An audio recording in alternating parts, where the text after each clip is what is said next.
ايه رايك في التصميم ده؟ حلو.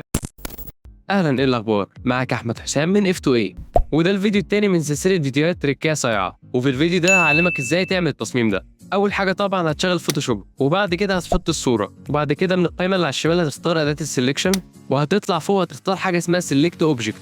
بعد كده هتيجي على قائمه اللاير، وبعد كده تدوس من الكيبورد كنترول جي، هيعمل لك نسخه جديده بس عباره عن السبجكت بس. هتيجي بعد كده من القائمه اللي على الشمال هتختار حرف التي، هيعمل تكست، وساعتها تكتب اي حاجه انت عايزها في المكان اللي انت عايزه. بعد كده من قائمه اللاير هتاخد الكتابه اللي انت عملتها هتحطها تحت اللاير اللي احنا عملنا لها نسخ، وبعد كده هتضغط على اللاير بتاعه الكتابه وهتعمل لها نسخ هي كمان، وتاخد النسخه اللي انت عملت لها نسخ وتطلعها فوق خالص. وبعد كده هنخلي الاوباسيتي او الشفافيه بتاعه اللاير دي عباره عن 0، وبعد كده هندوس تكتين على اللاير دي هيفتح لنا قائمه هنختار منها ستروك، ونعدل القيمه بتاعته انه يخلي الستروك كبير او صغير، وهنخليه نفس لون التكست. وبس كده الصوره بقت جاهزه. ودي تريكات النهارده. ما تنساش تتابع صفحة F2A علشان تشوف باقي التريكات.